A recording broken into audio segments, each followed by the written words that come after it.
लोकसभेत निवडून आले, विधानसभेत निवडून आले आणि आता महापालिकेत सुद्धा आले, त्या संदर्भातला कोणताही परिणाम त्यांच्यावर होणार नाही, ते अपात्र ठरणार नाहीत. पण ते अपात्र होते हे तरी नक्की झालं पाहिजे. अर्थात तेव्हा जेव्हा ते विभागली गेली शिवसेना, आता त्याच्यामुळे ते अपात्र होणार नाहीत. पण त्यांच्याकडून पक्षाचं नाव म्हणजे या पक्षाच्या नावाने तुम्ही आता लढू शकणार नाही आणि पक्षचिन्ह तुम्ही वापरू शकणार नाही, हे अधिकार तुमचे काढून घेण्यात येत आहे असं जेव्हा सर्वोच्च न्यायालय सांगेल तेव्हा खूप मोठा राजकीय परिणाम या सगळ्या घटनेचा होणार आहे. म्हणजे अर्थात हा चिन्ह देण्यात येईल का गोठवला सुद्धा जाऊ शकतो? एक तर हे उद्धव ठाकरेंना परत देण्यात येईल, शिवसेना नाव आणि पक्षचिन्ह, किंवा पक्षचिन्ह केवळ गोठवण्यात येईल असं सुद्धा होऊ शकतं. सुप्रीम कोर्टाच्या निकालाकडे आज सगळ्यांचं लक्ष लागलं असताना कोर्टाने पुन्हा एकदा पुढची तारीख दिलेली आहे. यावर अधिक बोलण्यासाठी आपल्यासोबत ॲडव्होकेट असीम सरोदीजी सर आहेत. सर, पुन्हा एकदा पुढची तारीख मिळालेली आहे, नक्की कसं पाहता आता पुढच्या तारखेला? पुढच्या तारखेला सुनावणी सुरू होईल, कारण की एवढ्या जवळची तारीख, आता मला जे कळलं आहे की 23 जानेवारी ही तारीख दिलेली आहे.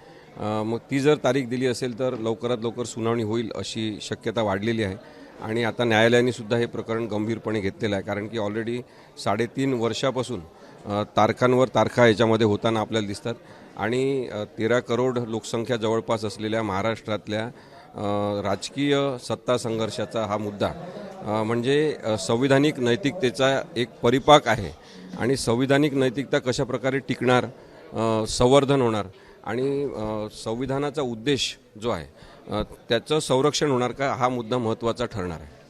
सर, आतापर्यंत तुम्ही बरेचदा म्हणजे सुप्रीम कोर्टामध्ये स्वतः प्रेझेंटली बी हजर राहिलात किंबहुना ऑनलाईन पद्धतीने. एवढं लांबणीवर घेण्याचं कारण काय? आता पुन्हा एकदा जवळची तारीख दिलेली आहे 23 तारीख. काय होऊ शकतं याच्यामध्ये, ज्या पद्धतीने हालचाली सगळ्या सुरू आहेत सध्या राज्यात? बघा, आजच्या सुनावणीमध्ये खरं तर विलंब व्हायला नको होता असं वाटलं होतं, पण सुषमा स्वराज यांचे पती, त्यांचं निधन आज झालं. ते ज्येष्ठ वकील होते, त्यांना श्रद्धांजलीचा कार्यक्रम जो सुप्रीम कोर्टात होता तो लांबणार होता. त्यामुळे मला कालच माहीत होतं की आजच्या सुनावणीमध्ये काही होणार नाही आणि त्याप्रमाणे पुढची तारीख देण्यात येईल हेच नक्की होतं. कारण अरवली पर्वतासंदर्भातली सुद्धा केस लागलेली आहे, ज्याची एक वाजतापासून त्याच्यावर सुनावणी सुप्रीम कोर्टात होणार आहे आणि त्यामुळे पुढील तारीख देण्यात आलेली आहे. सर, काय अपेक्षित आहे या निकालामध्ये सध्या जर आपण बघितलं तर? कारण पूर्ण या केसच्या संदर्भात तुम्ही सुरुवातीपासून युक्तिवाद बघितलेला आहे, ऐकलेला आहे आणि पाठपुरावा देखील केला आहे, नेत्यांची देखील जाऊन तुम्ही भेट घेतलेली आहे. हो, तर हा मुद्दा जो या केसचा आहे तो एक मिनटं, मी या केसचा जो मुद्दा आहे तो संविधानिक नैतिकतेशी संबंधित आहे की 10व्या परिशिष्टानुसार जर पक्षांतर बंदी कायदा अस्तित्वात असेल, पक्ष कसा सोडायचा, नवीन पक्षात कसा प्रवेश करायचा हे जर नक्की असेल, तर एखाद्या व्यक्तीने काही जणांना घेऊन पळून जायचं आणि नंतर अनेकांना वेगवेगळ्या खाणाखुणा करून, आमिष दाखवून, दबाव टाकून इकडे या, सुरतला या, मग गुवाहाटीला या असं बोलवायचं, हे कायद्यात बसते का, हा मुद्दा आहे.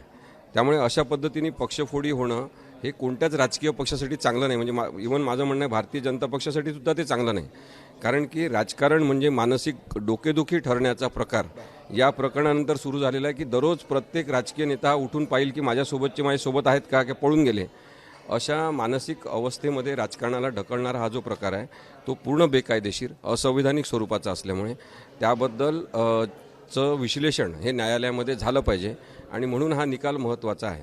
म्हणजे आता त्या शिवसेना या नावाने आणि धनुष्यबाण या पक्षचिन्हावर जे आत्तापर्यंत लोकसभेत निवडून आले, विधानसभेत निवडून आले आणि आता महापालिकेत सुद्धा आले, त्या संदर्भातला कोणताही परिणाम त्यांच्यावर होणार नाही, ते अपात्र ठरणार नाहीत. पण ते अपात्र होते हे तरी नक्की झालं पाहिजे. अर्थात तेव्हा जेव्हा ते विभागली गेली शिवसेना, आता त्याच्यामुळे ते अपात्र होणार नाहीत. पण त्यांच्याकडून पक्षाचं नाव म्हणजे या पक्षाच्या नावाने तुम्ही आता लढू शकणार नाही आणि पक्षचिन्ह तुम्ही वापरू शकणार नाही, हे अधिकार तुमचे काढून घेण्यात येत आहे असं जेव्हा सर्वोच्च न्यायालय सांगेल तेव्हा खूप मोठा राजकीय परिणाम या सगळ्या घटनेचा होणार आहे. म्हणजे अर्थात हा चिन्ह देण्यात येईल का गोठवला सुद्धा जाऊ शकतो? एक तर हे उद्धव ठाकरेंना परत देण्यात येईल, शिवसेना नाव आणि पक्षचिन्ह, किंवा पक्षचिन्ह केवळ गोठवण्यात येईल असं सुद्धा होऊ शकतं. म्हणजे पुढची जी तारीख दिलेली आहे 23 ते तोपर्यंत निकाल येईल, डायरेक्ट फायनल ऑर्डर दिली जातील का पुढं अजून काही वेळ लागू शकतो सर यामध्ये? 23 तारखेला याच्यावर सुनावणी होईल. साधारणतः अशा संविधानिक प्रकरणांचा निकाल हा त्याच दिवशी लगेच देण्यात येत नाही म्हणून सुनावणी पूर्ण झाल्यानंतर सगळ्यांची बाजू ऐकल्यानंतर एक तारीख देण्यात येईल की या तारखेला आम्ही हा निकाल ठेवतो आहे, तोपर्यंत निकाल राखीव ठेवण्यात येईल आणि मग निकाल देण्यात येईल. अर्थात पुढची तारीख या ठिकाणी देण्यात आलेली आहे. त्या दिवशी निश्चित यावर ऑर्डर होऊ शकते किंबहुना निकाल दिला जाऊ शकतो, परंतु हा जो निकाल असतो तो पुढील आठवड्या 5 दिवसात 7 दिवसात दिला देखील जाऊ शकतो, अशी देखील भावना या ठिकाणी ॲडव्होकेट आसिम सरोदे या ठिकाणी व्यक्त करतायत.